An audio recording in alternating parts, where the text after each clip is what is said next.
ハートにニコニコに笑顔を届ける矢沢ニコニコニコニって覚えてラブニコ。 Hi there YouTube, Diamond Flame 45 here with another anime figure video. And today y'all, we are gonna start out 2025 right. I know it's already April, but bear with me. We are going to start the year off right with a Miku. And it's not just any Miku. It's one of the Mikus I've been looking forward to being released this year. But anyway, enough of that spiel. Before we start reviewing this cutie, y'all, if you like my videos, please like and subscribe and turn on notifications so you'll be notified and updated for future content. So, without further ado, let's get started. So, the figure we'll be reviewing in this video is none other than this cutie. It's going to be Hatsune Miku 1/7 Miku Expo 2023 VR version by Hobbystock. And actually, this is my first Hobbystock figure because I've read about them, but I never purchased a figure from them until now. But as you can see, I really love the box design for this Miku. It's very cute and pastel-like. I like the fact that they incorporated the original artwork on the box. I wish more boxes for anime figures include that, so then you'll know the source material. And the thing about this Miku, she came with an exclusive faceplate if you ordered her directly through Hobbystock. But honestly, I prefer this one because it's a cute winking face. The exclusive faceplate kind of looked a bit hinged to me. Like Miku looked a little bit crazy.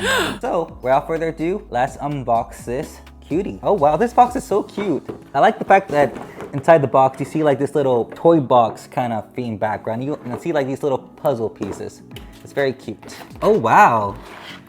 She's very cute. I like how pastel-like she is. Oh wow. I really like this Miku design because her twin tails are supported by these toy boxes right here. This Miku is essentially dummy-proof, y'all. Like, she's already attached. And here is Miku fully unpackaged and out of her box, y'all. And surprisingly, she was a very easy figure to rip out of her packaging. And this is what she consists of. The figure itself, and like literally, she was just attached to the base. No struggle inserting her twin tails. Like, this is probably the easiest Miku assembly I've seen in a while because you know how Mikus are. They're notorious for having very difficult assembly, especially inserting her twin tails, but you don't have to worry about this with this Miku because her twin tails are already supported by the base here. Very good engineering design, Hobbystock. She also comes with a support stand for her shoe, and she comes with her little mic as well. And she didn't come with instructions, I checked.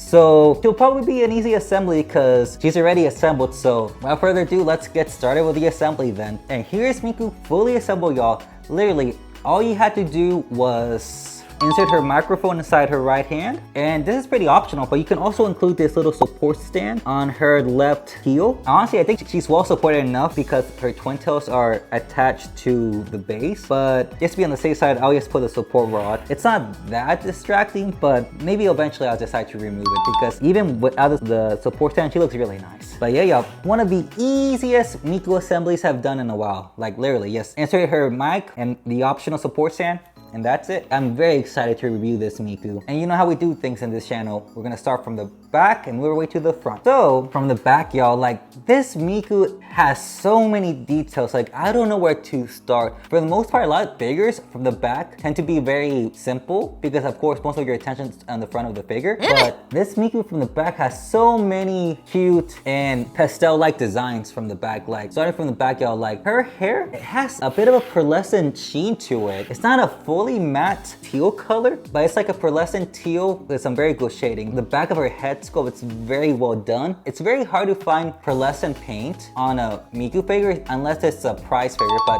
because this is like a $200 plus scale figure, like you really don't see pearlescent paint jobs on hair because it kind of gives off a cheap aesthetic. But for this scale figure, it's very premium and well executed. And of course, when you look at the back of her hair sculpt, like I just love the pearlescent paint job on the ribbons of her twin tails. Like it's a very beautiful pearlescent sheen to it. Very nice. And y'all, like I just like how her twin tails cascade towards the bottom of the base, and the shading on it's very well done. Like it's kind of interesting because you see that pearlescent sheen on the top of her twin tails, but as you move towards the bottom of her twin tails, it has a more matte teal paint finish, which is very nice. And of course, as you see her twin tails from the back, her hair is decorated with all these cute little accessories. You see these cute pastel pink hearts as well as these cute pastel yellow stars. Like, they're very playful accessories and it accentuates like this toy, playful-esque Miku vibe that this Miku is trying to go with. And as you move towards the bottom of the back of this Miku figure, y'all, I just love like all these details, y'all. Like her little shoulder pads of her outfit, they have like this pearlescent white paint job on it, but it's very well done. You see actual shading on it. And you see like these little white orbs decorating her little cute shoulder pads as well. I like her little choker as well. Love the subtle shading on her shoulder blades, very nice. And then kind of surprised me about this Miku, y'all. I wasn't expecting her to have like this little toy dial on the back, because when I saw the promo pics, I thought it was just like an idol dress. It has a solid matte gold paint finish,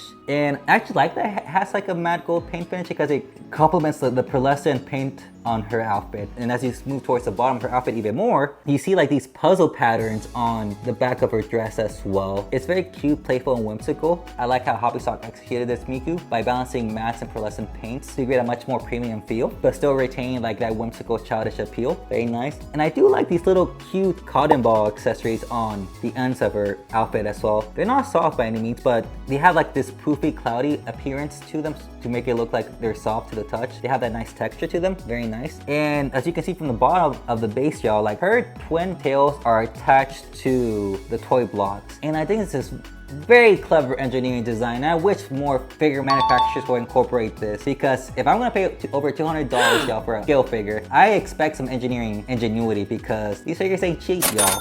And the fact that the twin tails are supported by the base makes the assembly process much easier, because you don't have to worry about inserting the twin tails on Miku's head and have them supported by some rod. Very excellent figure design for the back, y'all. Like, very good start for 2025 Hobbystock. Like, I'm very impressed. Sure, we have a lot of cute Mikus, but this is a cute Miku that's very well designed and executed. Like, I love all the cute accessories from the back. It's a nice harmonious blend of cute, playful, and whimsical. I love the balances of pearlescent paint and matte paint. It gives it like a very playful vibe, but at the same time retains like that high quality and premiumness we expect from scale figures. It's a very nice balance that Hobbystock actually. I'm very impressed. So yeah, yo, what can I say? Like, she's one of the most detailed Mikus I've seen from the back in a while. Like, a lot of figure manufacturers will skip all the details on the back of the figure, but Hobbystock didn't cut any corners with this Miku from the back. So excellent job, Hobbystock. Very impressed. So now that we looked at the Miku from the back, let us move our way to the front. So from the front, y'all, this Miku, it's so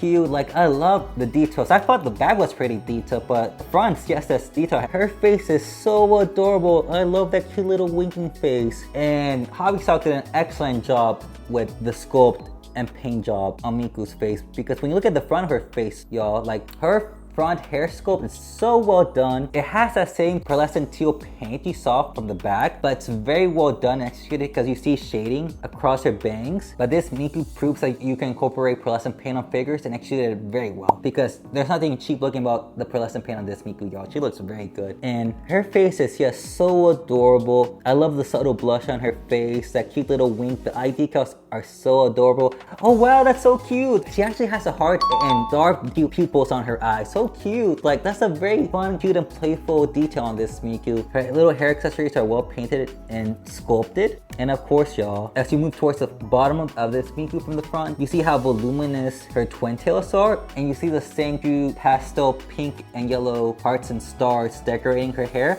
I don't want to be those kind of people, because it's a Christian anime figure channel. Miku is showing a little bit of some cleavage, but it's hidden by her little cute butterfly star brooch. And as you move towards the bottom of the front of her outfit, y'all, you see the jigsaw puzzle motif in full force. Very cute. I like how the colors actually balance each other out with like the cute pastel matte paint, as well as the pearlescent paint on this Miku. Very nice. And y'all, what catches the attention for me from this Miku the most is that cute ribbon, y'all. Like, I love how the pink and yellow pastels, yes, complement each other so well. Like, it just accentuates like the cute, playful innocence of this Miku. I know there's so many Miku figures that are cute, but this is Miku's cuteness executed at a very high level. Very nice Hobbystock. She's not wearing stockings, but I do like the asymmetrical butterfly band that's on her left thigh. It's very cute. It's accentuating like that cute playfulness of this Miku. Very nice. And I do like her little baby doll Lolita shoes and socks. The paint job on her shoes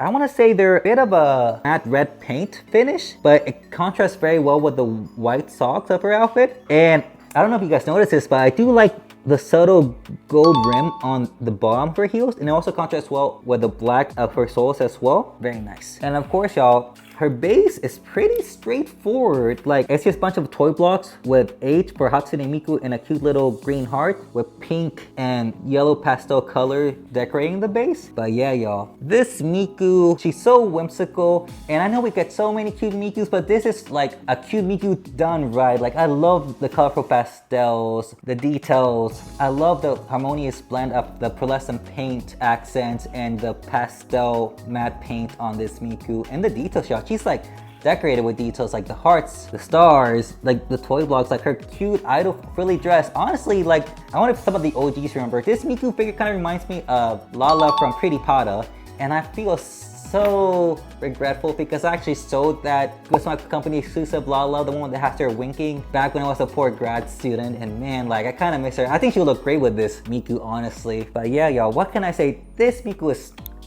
top tier, y'all. Like, I'm glad I purchased her. She's very well done. Highly recommend this cute, beautiful, whimsical, playful pastel Miku to your collection. If you want a cute Miku, but a cute Miku executed at the highest tier, like hobbystock, you have converted me into your figures, man. Like, this Miku is very well done. Like, you didn't cut corners with this Miku. Highly recommend this cute and adorable pastel cutie. And there you have it, y'all. My first legit anime figure review of 2025, and of course it had to be a Miku because I love me my Mikus. Hopefully you guys enjoyed this anime figure review unboxing of this Miku.